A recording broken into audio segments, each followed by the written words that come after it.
Sélectionné pour la Coupe du Monde 2022 au Qatar avec le Cameroun, Jean-Pierre Nsamé a expliqué les raisons de son désamour avec l'équipe nationale.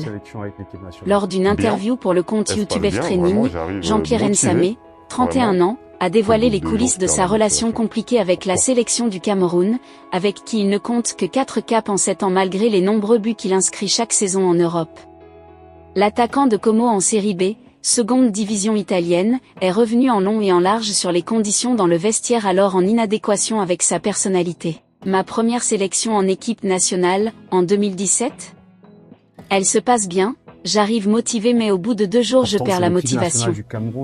Les conditions n'étaient pas en adéquation avec moi. Ce n'est pas comme ça que je vois une équipe. Dans une équipe, on ne te dit pas de manger avec tout le monde, d'être ami avec tout le monde mais de respecter tes coéquipiers, d'avoir une connexion avec eux, de ne pas leur faire sentir que tu es supérieur à eux, a-t-il expliqué. Puis il développe, quand je suis arrivé en sélection la première fois, il y a pas mal de joueurs qui me faisaient penser qu'ils étaient supérieurs à moi parce que je venais du championnat suisse, Young Boys, qui selon eux est secondaire. Quand je rentre, la première chose que je dis à mon frère est que je suis déçu de la sélection. Je ne pensais pas que c'était comme ça. Je pensais que tu retrouves des potes, même si tu ne les connais pas, tu crées des amitiés pour être content d'y retourner après. C'était totalement l'inverse, les clans, les jeux d'influence, les « je suis meilleur que toi » et l'étalage de l'argent que tu as. Tout ça alors qu'on est venu jouer. Durant le Mondial 2022, le comportement de Pierre Koundé et de Christian Bassogog a particulièrement marqué l'ex-meilleur buteur de Super League suisse. On était à la Coupe du Monde au Qatar et à un moment on devait essayer les maillots pour une journée média. J'attendais dans le couloir. Il y avait un truc par terre. Pierre Koundé me parle et me demande « Est-ce que tu peux ramasser ça ?» Alors que c'était à côté de lui. Je le regarde et je lui dis « Tu penses que je suis ton enfant ?»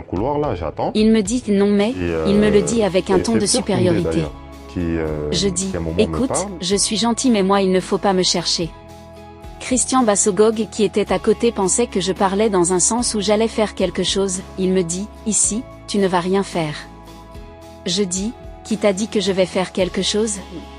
Je suis simplement en train de parler, je lui demande « Pourquoi tu me parles comme ça, comme si j'étais ton petit frère ?»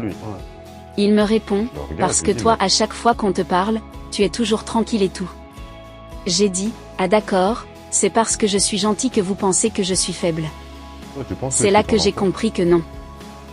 N'oubliez pas de vous abonner pour nous encourager, cela nous fait grandement plaisir. Nsamé en a profité pour révéler les dessous de sa mise sur le banc durant tout le tournoi au Moyen-Orient, et plus particulièrement le premier match symbolique contre la Suisse, son pays d'adoption. Le match contre la Suisse ? Moi aussi je l'attendais ce match-là. Je pensais, peut-être pas que j'allais commencer, mais au moins j'allais rentrer.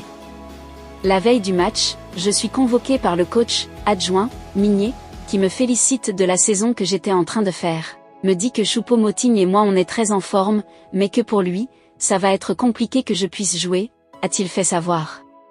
Et ce, sans que le coach lui ait donné de raison, attirant un peu plus la lumière sur le flou entourant la gestion de la sélection.